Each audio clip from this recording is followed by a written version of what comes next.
저는 이제 우리 구독자님들에게 좀 쉽게 말씀드리기 위해 기찻길이라는 말을 좀 자주 써요. 어떤 기찻길 위에 올려가지고 그 코인이, 그 토큰이 소각되게끔 메커니즘을 취하고 있는가, 이 부분을 굉장히 중요시 하거든요.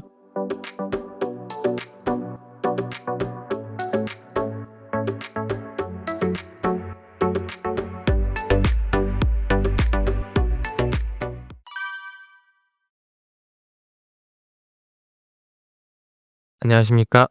리플 빅뱅의 저자이자 현재 유튜브에서 타임 레버리지라고 하는 채널을 운영하고 있는 문창훈이라고 합니다. 만나뵙게 돼서 영광입니다.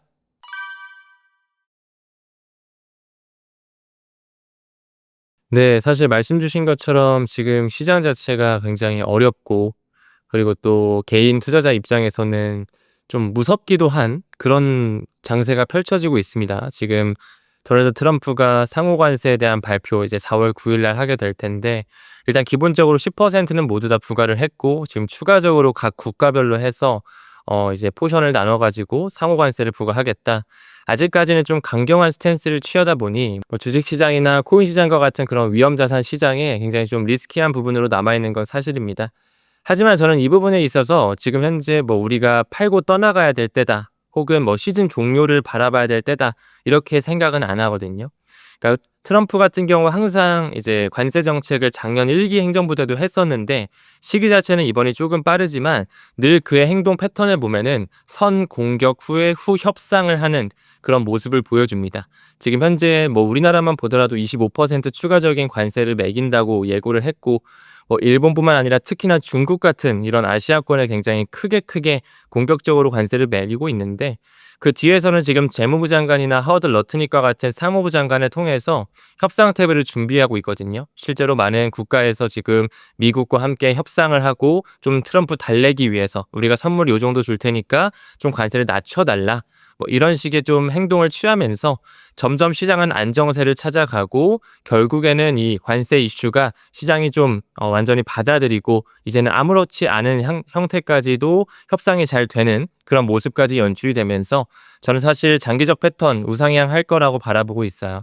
그래서 저는 올해 상반기 자체가 지금 뭐 굉장히 어렵죠. 1분기도 어려웠고 4월 들어오자마자 지금 관세 때문에 지속적으로 힘들고 있는데, 시간이 지남에 따라 이제 협상이 되고 좀 바닥을 다진 이후에 어느 정도 손바뀜이 필요하겠죠. 이제 개미 투자자들이 나가고 그 물량을 지금 기관들이 모두 다 소화하고 있기 때문에, 그들이 어느 순간 그 기관의 자금으로 좀 끌어올리는 시기는 연출될 것이라고 보고 있습니다. 물론 뭐 시기적인 부분은 제가 신이 아니기 때문에 맞출 수는 없지만, 이 중장기적 방향성에 대해서는 한번 고려해 볼 수 있지 않을까, 이렇게 생각하고 있습니다.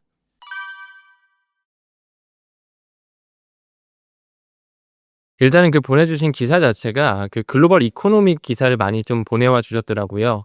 사실상 저는 그 코인 시장에서 이제 많은 분석 데이터라든지 기사들, 언론을 볼 때는 글로벌 이코노믹보다는, 왜냐하면 좀 퍼드성 뉴스가 굉장히 많이 유출되는 그런 언론사기 때문에 그쪽보다는 코인 데스크라든지 코인 텔레그래프와 같은 그런 언론을 좀 저는 이제 필터링해서 보거든요.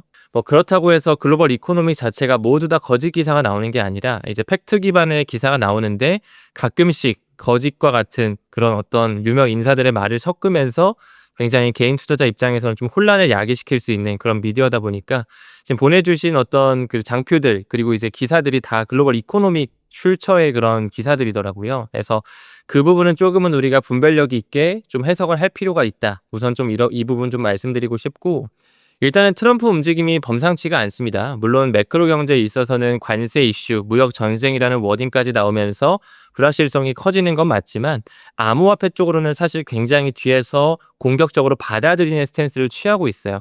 지금 말씀 주신 것처럼 이제 헛에잇이라고 하는 캐나다 기반의 채굴 회사와 같이 손을 잡고 지분 투자를 해서 트럼프 아들들과 함께 아메리칸 비트코인이라고 하는 채굴 업체도 이번에 설립을 했고요. 그뿐만이 아니라 이제 달러 기반의 스테이블 코인을 더욱더 활성화시키기 위해서 법과 제도를 만드는 것뿐만 아니라, 트럼프 일가가 이끌고 있는 월드 리버티 파이낸셜이라고 하는 하나의 디파이 프로젝트로서 지금 아예 USD1이라고 하는 스테이블 코인을 출범시키기 위해 준비하고 있습니다. 그렇기 때문에 이 암호화폐 시장과 도널드 트럼프 2기 행정부 자체적으로 굉장히 합이 잘 맞다, 더욱더 성장시킬 수밖에 없다. 왜 그가 크립토 차르부서죠. 블록체인과 인공지능 산업을 키우기 위해서 그렇게 신설 부서를 만들었는지도 우리가 다시 한번 눈여겨볼 필요는 있다라고 생각을 해요.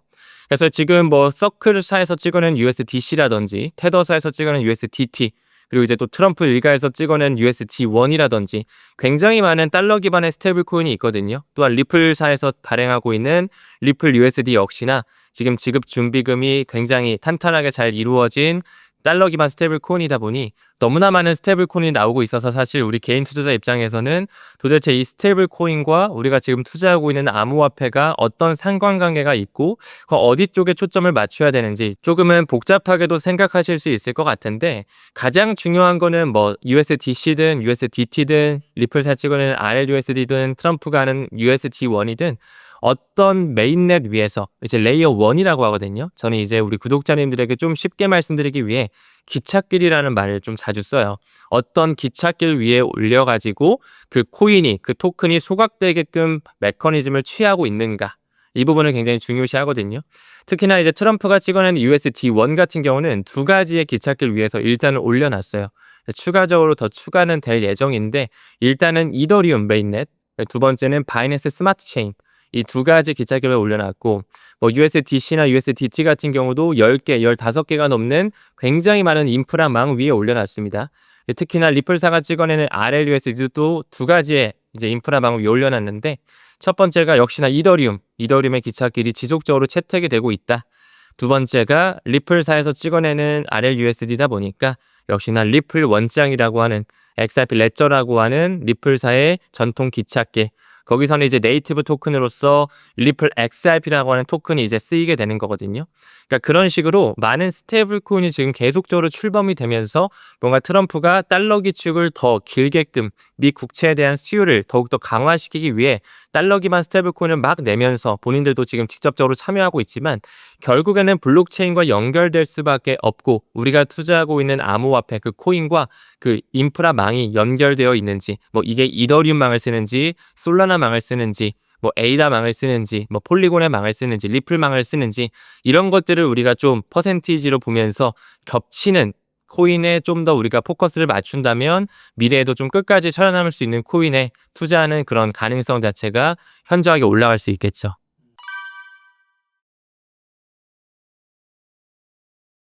일단은 비트코인 같은 경우는 딱 공급량이 정해져 있죠. 유한한 자산 클래스고, 이미 뭐 미국 재무부에서도 디지털 금으로서 인정을 해주고 있고, 블랙록의 레리 핑크 회장 같은 경우도 새로운 자산 클래스로 인정을 해주고 있습니다. 그렇기 때문에 우리가 반드시 암호화폐를 투자할 때 비트코인에 대한 공부가 먼저 좀 수반돼야 되는데, PD님 말씀하신 것처럼 비트코인이 이미 많이 좀 채굴이 된 것 같다, 이런 말씀 해주셨는데, 그 기득권 세력들 입장에서는 여전히 비트코인 가격 자체가 현저히 내려와 있고, 앞으로 법과 제도가 만들어지면서 4차 산업혁명의 시대, 즉 블록체인과 인공지능의 시대가 이제 막 열리기 시작하는 그런 걸음마 단계를 떼고 있다라고 봐도 무방하기 때문에, 그 기득권 세력들, 금융 엘리트들, 월가들이 그만큼 비트코인에 대한 채굴 업체들에 공격적으로 투자를 하고 있는 것이죠. 실제로 지금 트럼프 일가에서 헛8과 함께 출범한 아메리칸 비트코인 같은 경우도 굉장히 많은 유대계 자본이 들어가 있지만, 이미 채굴업체 탑5 안에 들어가는 뭐 마라톤 디지털 홀딩스, 최근에 이제 마라홀딩스로 이름이 리브랜딩이 됐는데, 마라홀딩스라든지 클린스파크라든지 라이엇 블록체인, 코어 사이언티픽, 이런 회사들을 봤을 때 뒷배가 모두 다 동일해요. 블랙록을 필두로 한 5대 자산 운용사들이 꽉 쥐고 있기 때문에, 지금 그들이 채굴 업체라든지 스트래티지와 같은 비트코인을 직간접적으로 투자하고 채택하고 있는 그런 BI 회사들, 지금 일본판 스트래티지로서 메타플래닛도 출범이 됐잖아요. 최근에 게임스탑도 이제 비트코인을 채택하는 움직임을 보여주고 있는데, 지속적으로 그들이 비트코인 쪽 블록체인 암호화폐 생태계를 채택을 하면서 그들이 설계해 놓은 판 쪽으로 시나리오를 옮기고 있다, 이렇게 좀 해석을 하고 있습니다.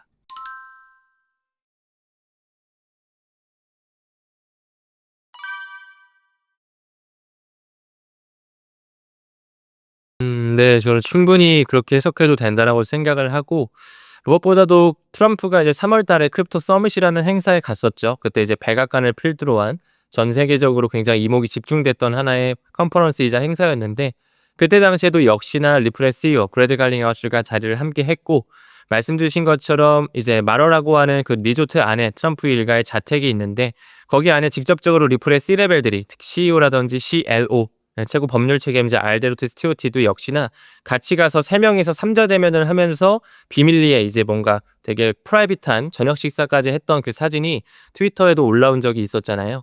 그렇기 때문에 굉장히 리플사와 트럼프 행정부와는 굉장히 좀 뭔가 보이지 않는 끈끈한 유착 관계가 있을 수 있다. 그렇게 밀어볼 수도 있겠죠. 무엇보다도 트럼프 일가에서 또 운영하고 있는 소셜 미디어죠. 그 트루스 소셜 같은 경우에도 역시나 리플을 직접적으로 언급을 하면서 굉장히 그 사업 모델에 있어서 매력적이게끔 집중하고 있다. 눈여겨보고 있다. 이런 언급까지 한 바가 있었는데 그런 부분에 있어서는 일단은 비트코인, 이더리움뿐만 아니라 뭐 XRP도 그리고 솔라나라든지 에이다와 같은 미국산 코인들 있잖아요. 메이드 인 USA 코인들. 우리가 굉장히 투자하기에 좋은 큰 기회를 가지고 있는 코인이다. 이렇게 바라보고 있습니다.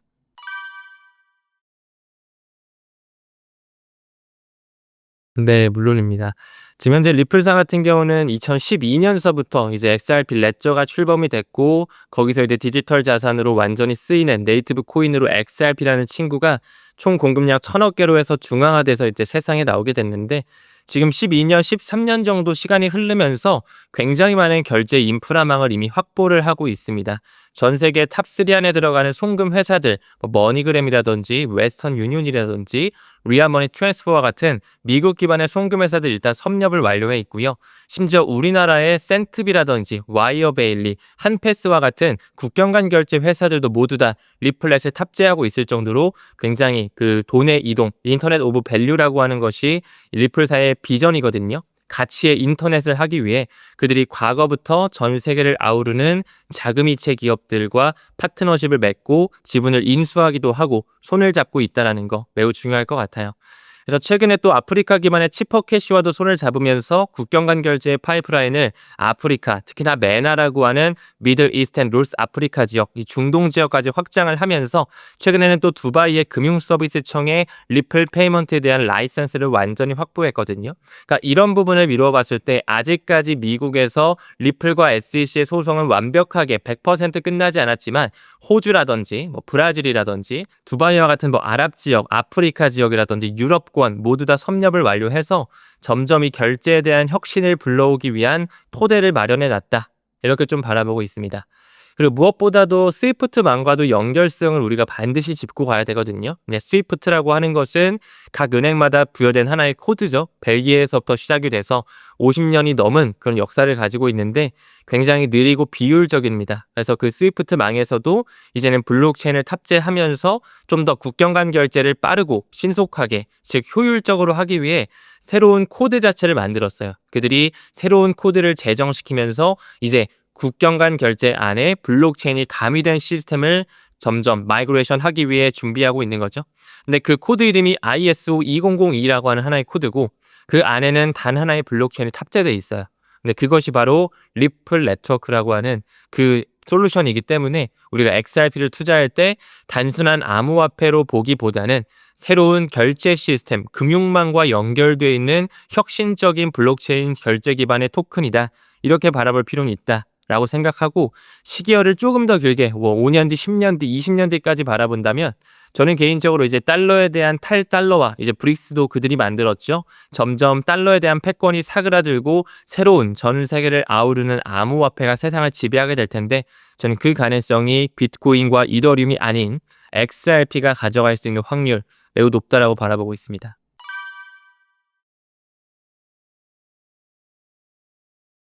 네, 일단은 우리가 좀 입체적으로 볼 필요는 있을 것 같아요. 단순하게 XRP가 가장 빠르고 수수료가 가장 저렴해서 XRP를 그 금융권에서 뭐 자금이체 기업에서 송금망에서 선택할 수밖에 없다? 이것은 잘못된 얘기입니다. 리플 XRP보다 더 빠른 친구들도 많고요.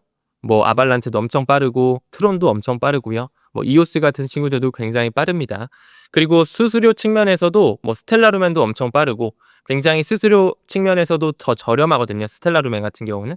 그러니까 그 정도로 장단점이 다 다른데 리플 XRP 같은 경우는 왜 제가 이렇게 집중을 해서 리플 빅뱅이라는 책까지 쓰게 됐냐면 금융 엘리트라고 하는 세력들, 그러니까 연준의 뿌리이죠. 미국이라는 국가가 왜 나왔고 리플의 초기 투자자를 봤을 때 누가 투자했고 지금 현재 트럼프를 대통령으로 만들어준 그 업체들이 사실 로비 자금으로서 만들어졌다고 해도 과언이 아니거든요. 거기 안에도 리플사가 들어가요. 그리고 USDC를 찍어내는 서클사라든지 앤드리슨 호로이치, 그 마크 앤드리슨은 또 인터넷을 만들었다고 해도 과언이 아닌 정도의 천재 개발자거든요. 왜 그런 회사들이 리플에 초기부터 투자를 했을까? 그리고 실제로 연준 같은 경우도 국립은행이 아닌 사립은행들의 집합체죠. 특히나 이제 연준을 구성하고 있는 뭐 JP모건, 뱅크 오브 아메리카, 웰스파고, 시티은행, 골드만삭스와 같은 이런 월가의 대주주들을 봤을 때 모두 다 블랙록, 뱅가드, 스테티스트리, 피델리티와 같은 독일 기반의 로스차일드 가문 기반에서 돈이 연결되기 때문에 그들의 움직임과 그들의 설계 구도를 잘 바라볼 필요가 있거든요. 근데 리플의 초기 투자자 역시 그 뿌리에서부터 시작이 됐습니다.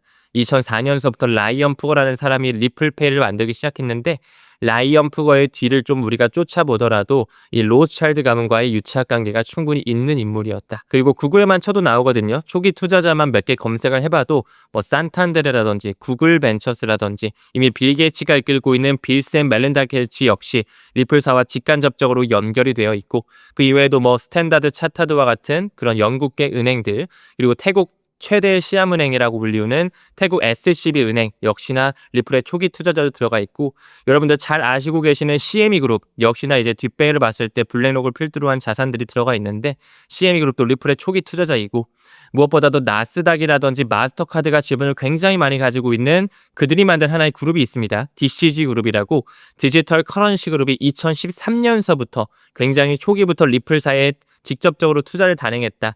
이런 어떤 유착 관계들을 보게 되면 리플에 대한 펀더멘탈이 조금 더 확신이 생기고 왜 그들이 XRP를 만들었고 왜 굳이 프라이빗 블록체인으로 설계를 했고 왜 탈중앙이 아닌 중앙화된 코인으로 만들어 놨는지 이런 부분들을 입체적으로 보게 되면 이 친구가 물론 이 친구보다 빠른 것도 있고 수수가 더 싼 것도 있지만 금융권에서는 채택을 할 수밖에 없겠구나. 또한 그 부분의 일환으로 이제 국제 기구들이 몇 가지 있잖아요.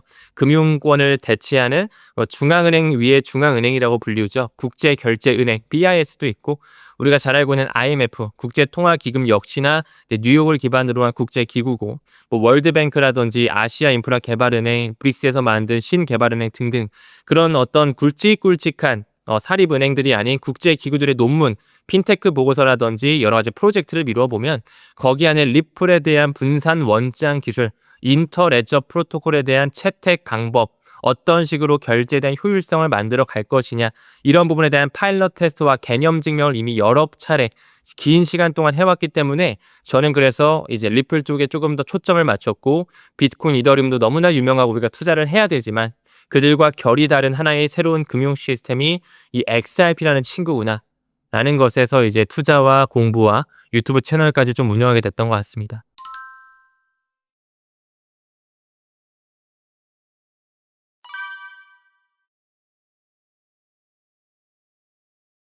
지금 뭐 암호화폐 시장을 봤을 때 리플 XRP 하나만 내려가는 상황은 아니거든요.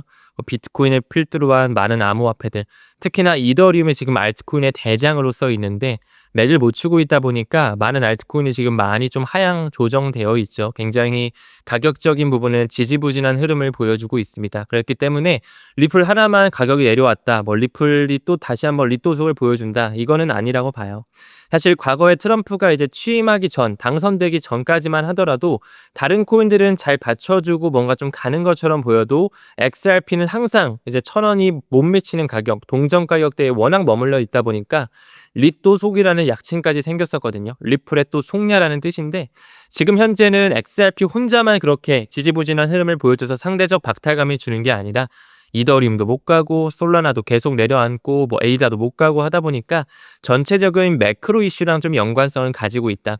아직까지는 나스닥 시장이죠. 미국 증시와 커플링이 되어 있다 보니까 트럼프의 말 한마디에 좀 사그라드는 굉장히 많은 이번에도 뭐 6조 달러 이상 청산됐는데 그렇기 때문에 지금 전체적으로 암호화폐 가격이 못 가고 있다라고 봐주시면 되고 또 일각에서는 XRP가 워낙 많이 올랐기 때문에 이미 선반영이 된 것이다.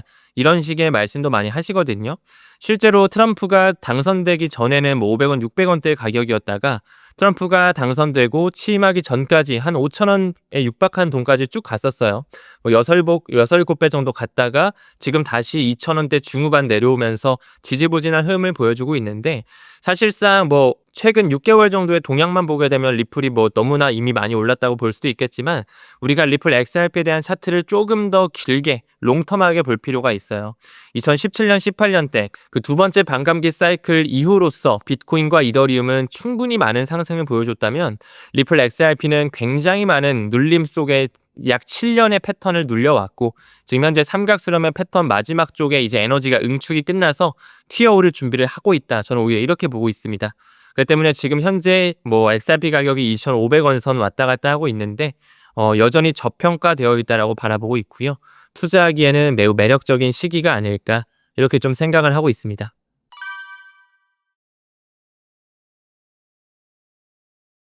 네, 일단은 SEC의 기조의 변화가 일단 첫 번째로 있습니다. 지금 현재 SEC의 차기 위원장이죠. 원래는 게리 겐슬러라는 사람이 SEC를 맡았다면 지금은 이제 폴 애킨스라는 사람, 과거에는 시큐리타이즈, 블랙록과 함께 비들 펀드라고 하는 이 토크나 증권을 만드는 하나의 플랫폼 회사의 임원급이었다가 지금은 이제 SEC의 차기 위원장으로 올라오기 위해 준비하고 있고 이미 인준 청문회까지 마쳐서 이제 취임 날짜만 조정 중에 있거든요.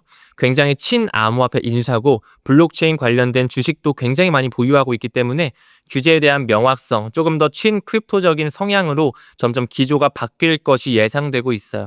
그 이외에도 마크 우에다가 아직까지는 직무대행을 하고 있고 현재 태스크포스를 운영하고 있는 크립토맘이라고 불리거든요. 헤스터 피어스라는 사람도 과거서부터 하위 테스트가 잘못됐다. 그걸로 리플을 증권으로 보기에는 너무 앞뒤가 맞지 않는다. 이런 식으로 얘기했던 굉장히 친 크립토적인 성향을 가지고 있던 사람들이 지금 SEC로 모두 다 인사이동이 되면서 굉장히 기조가 변하고 있다. 일단 이 부분은 좀 말씀드릴 수 있고 그렇다 보니까 최근에 뭐 코인베이스라든지 크라켄이라든지 여러 가지 암호화폐 플랫폼이나 거래소의 소송이 중단이 되거나 이제 취하가 됐어요. 소송이 취하가 됐어요. 그리고 리플과 SEC의 소송도 항소가 취하되는 움직임이 보여주면서 가격적인 상승도 약 10% 정도 살짝 올랐었거든요.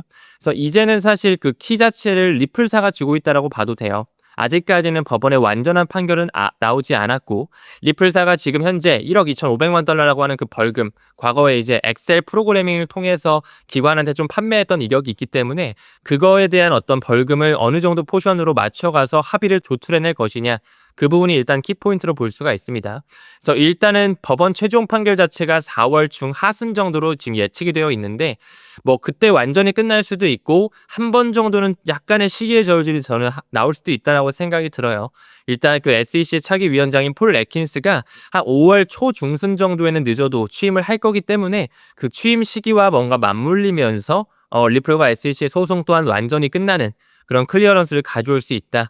그래서 좀 이 부분은 고무적으로 바라보고 있습니다.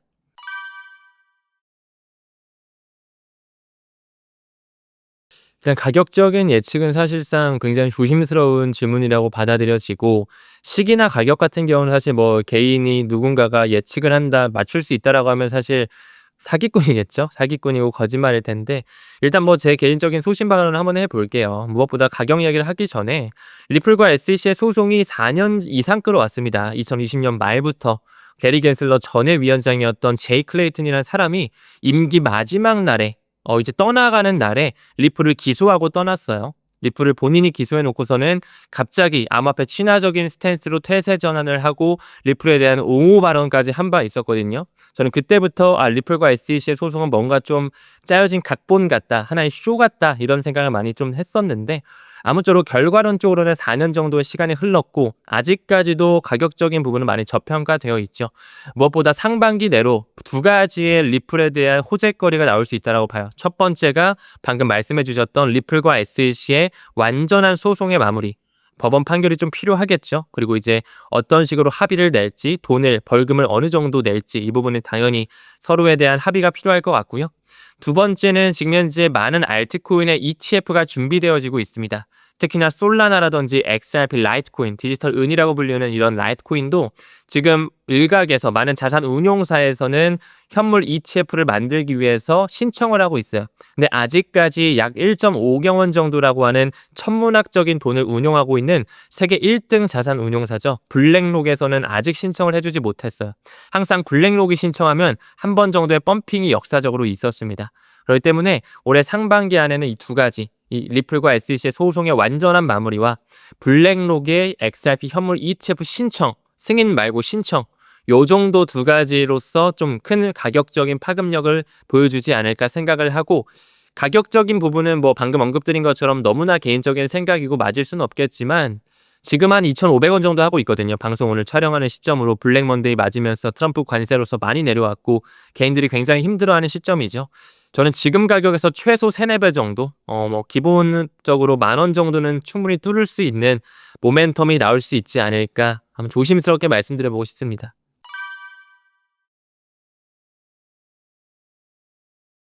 일단은 솔라나든 뭐 리플 XRP든 뭐 에이다가 됐든 뭐 라이트코인이 됐든 간에 올해 안에는 알트코인에 대한 현물 ETF가 저는 완전히 승인까지는 나올 수밖에 없다라고 바라보고 있어요. 이제 제도권 편입이 되는 원년이기도 하고 많은 기관의 채택이 있는 하나의 해이기 때문에 너무나 중요한 또 반감기 사이클이 될 것 같은데요. 일단 브래드 갈링하우스라고 하는 리플의 CEO가 이런 얘기를 했거든요. 올해 연말까지, 올해 4분기 안에 리플 XRP에 대한 현물 ETF를 볼 수 있을 것이다. 저도 사실 신청 자체는 올해 상반기 안에 좀 신청이 이루어지고 온전한 승인 자체는 좀 시간 끌기가 있은 이후에 올해 4분기 하반기를 좀 생각해야 되지 않을까 싶어요. 근데 뭐 어떤 게 먼저 되느냐도 뭐 중요할 수는 있겠지만 뭐 솔라나가 된 이후에 XRP가 되는 시점 그렇게 큰 쿨타임은 있을 것 같진 않아요. 그래서 뭐 솔라나가 됐든 XRP가 먼저 됐든 그것보다는 시기가 어느쯤이고 그들끼리 어느 정도 끌어올리는지에 대해서는 좀 천천히 지켜봐야 되지 않을까, 여유 있는 스탠스가 필요할 것 같습니다. 또 이 여유 있는 스탠스를 갖기 위해서는 반드시 뭐 기사 몇 가 보고 유튜브 몇 개 보는 게 아니라 직접적으로 본인이 지금 투자하고 있는 코인에 대한 어떤 펀더멘탈이라든지 어떤 비전을 가지고 있는지, 혹은 이 재단에 대한 초기 투자자가 누구인지, 어떤 기관인지, 또한 어떤 목표를 가지고 꾸준하게 R&D를 해나가고 파트너십을 체결하고 있는지, 이런 부분들을 좀 입체적으로 보시면서 투자를 이어가셔야지만 좀 시간을 들일 수 있지 않을까 생각하고 있습니다. 저는 이제 올해 안에는 승인이 될 거다라고 보고 있습니다.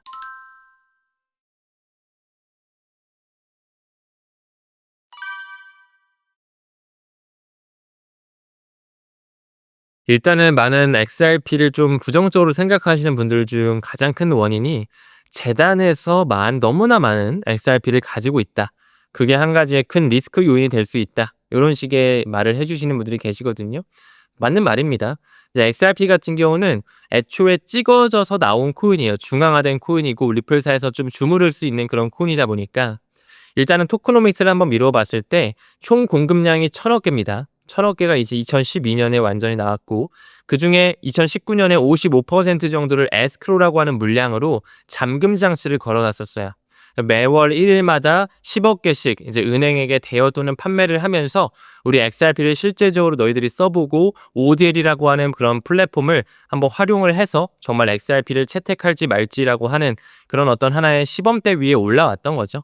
그 시기가 벌써 막 5년 정도가 지나서 현재 에스크로 물량은 380억 개 정도 남아 있습니다. 그리고 리플사가 약 40억 개 정도를 보유하고 있기 때문에 전체적으로 봤을 때 총 1,000억 개 중에 약 40%의 물량, 약 400억 개 정도는 리플사가 보유 및 에스크로로서 잠궈놨죠.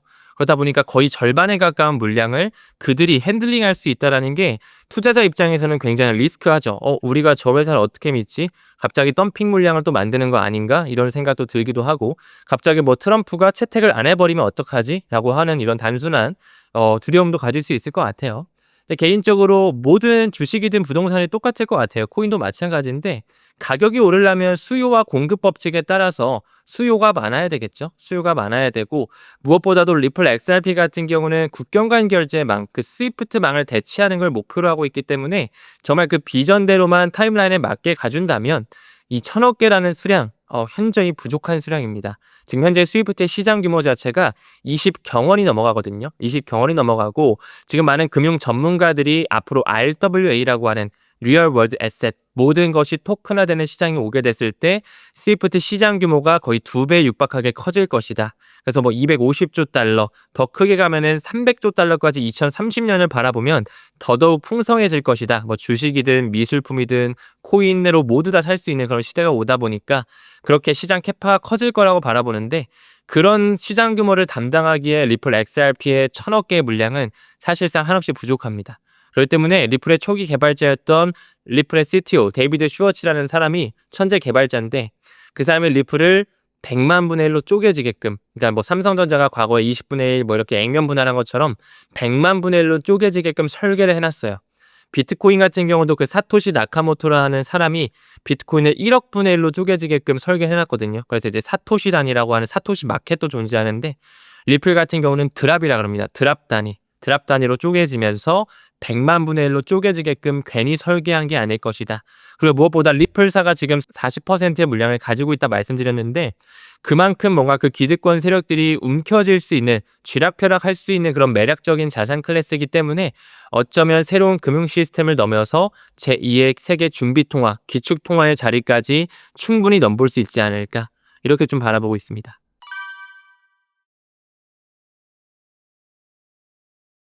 그렇게 생각하게 됐던 여러 가지 이유가 좀 있었던 것 같아요. 일단 굉장히 따끈따끈한 하나의 소재로 말씀 좀 드리자면 작년 중반부 시점으로 이제 페트로달러라고 하죠. 이제 오일머니라고 하는 그 헨리 키신저가 만들었던 사우디와 협력을 해서 이제 모든 석유 거래는 달러로 해라라고 하는 그 협정이 종료가 됐거든요.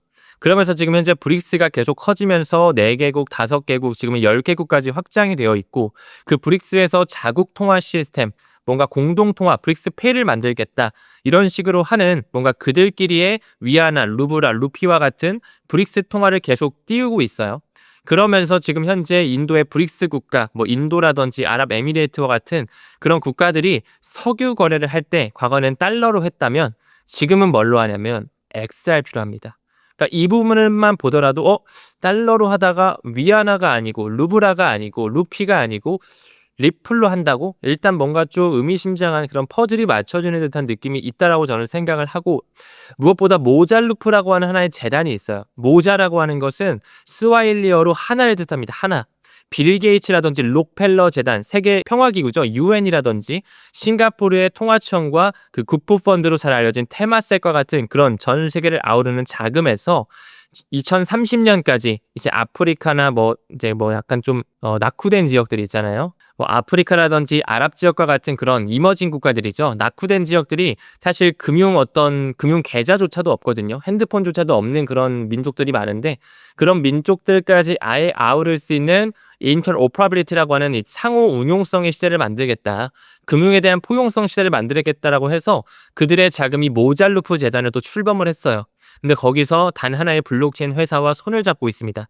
그것이 바로 리플사고요. 그리고 무엇보다도 지금 뭐 트럼프가 나와서 관세 전쟁 일으키고 스테이블 코인도 계속적으로 출범이 되다 보니까 달러가 영원할 것처럼 보일 수 있겠지만 결코 그렇지가 않습니다.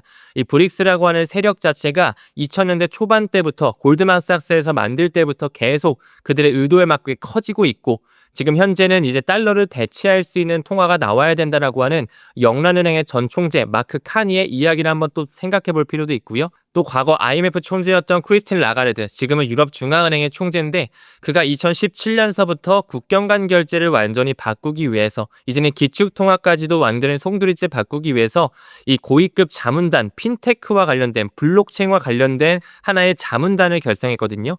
거기에 또 리플의 회장 크리스 라슨의 이름이 올라가져 있습니다. 그리고 매년에 1월 달에 스위스의 다보스 포럼, 세계 경제 포럼이라고도 불리우잖아요.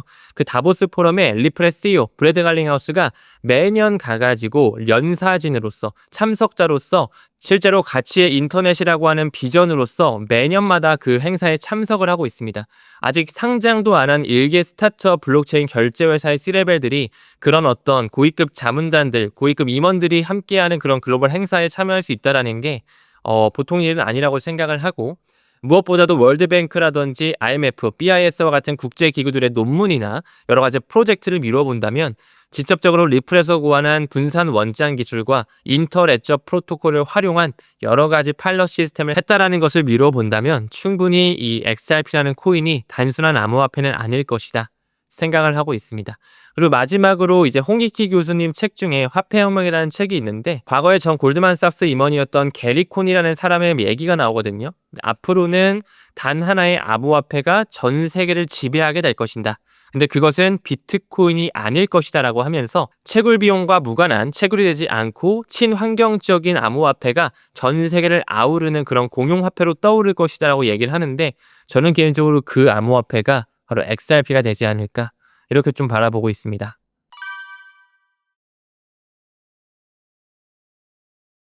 일단은 지금 현재 비트코인이 당연히 암호화폐 쪽에선 시가총액 1 등이고 뭐 이미 현물 ETF가 뚫려 있기 때문에 많은 자산군에서 또 선택이 되고 있죠, ETF 상품으로. 그리고 우리나라의 국민연금도 비트코인에 직접적으로 투자한 건 아니지만 이제 스트래티지의 주식이나 코인베이스의 주식, 이런 주식을 사면서 뭔가 암호화폐 직간접적으로 투자하다 보니 사실 비트코인이 지금은 뭐 최고 그냥 킹왕짱이다. 시가총액도 워낙 크고 제2의 금으로서 디지털 골드로서의 역할을 할 것이다. 충분히 이해가 되고 맞는 말이라고 생각을 하고 저 또한 동의를 합니다. XRP를 굉장히 좋아하고 투자하는 투자자로서 비트코인도 당연히 병렬적으로 가져가야 된다고 생각을 해요. 저희 구독자님들께도 반드시 비트코인을 정수 단위, 그러니까 1개 정도는 그냥 자손한테 물려주자. 내 아들, 딸들한테 하나씩 정도는 물려줄 수 있게끔 미리미리 준비하자라고 제가 늘 말씀을 드리거든요. 그 정도로 비트코인이 암호화폐 최초의 블록체인으로서의 의의를 가지고 있고 무엇보다도 더욱더 큰 가치 반영이 될 것이라고 생각은 합니다. 그럼에도 불구하고 왜 제가 XRP가 시가총액 1등까지도 갈 수 있다 이렇게 말씀을 드리냐면 이 비트코인이 나온 본질을 한번 생각해 볼 필요가 있는 거예요. 비트코인을 그 사토시 나카모토라는 사람이 2009년에 이제 2009년 1월 달에 세상에 나오게끔 공표를 했거든요. 2008년에 미국발 금융위기가 있었죠. 그때 이제 뭐 리만 브라더스 파산 사태라든지 서브프라임 모기지 사태 터지면서 이제 더 이상 금융기관을 믿지 못하겠다. 이제는 금융기관 없이 피어 투 피어 시스템으로 사람 대 사람 간의 디지털 캐시 시스템을 할 수 있게끔 최초의 블록체인을 만든 게 바로 비트코인이거든요. 근데 실제로 우리가 비트코인을 뭐 업비트에서 바이낸스 거래소, 해외 거래소로 한번 옮겨보시면 굉장히 느리고 수수료가 비쌉니다. 실제로 비트코인의 기술적 한계라고도 볼 수가 있고 비트코인을 필두로 한 라이트닝 네트워크로서 그의 대안인 비트코인의 레이어 2죠. 라이트닝 네트워크 역시도 거액 결제를 하기에는 큰 한계점을 가지고 있어요. 왜 그러냐면 비트코인이 그 블록 크기 자체가 1MB로 제한되어 있기 때문에 이 트랜잭션 자체를 옮기는 부분에 굉장히 속도가 느립니다. 1초에 6, 7건밖에 못 옮겨 굉장히 느리거든요. 그리고 수수료도 비싸고. 그렇다 보니까 그것을 대체하기 위해 나온 게 바로 리플 XRP, 리플의 회사이자 거기서 만든 하나의 레이어 1, 기찻길이죠. 리플 원장, XRP 레저라고도 불리고 그 기찻길에서 이제 네이티브 코인으로 쓰이는 게 바로 우리가 투자하고 있는 XRP거든요.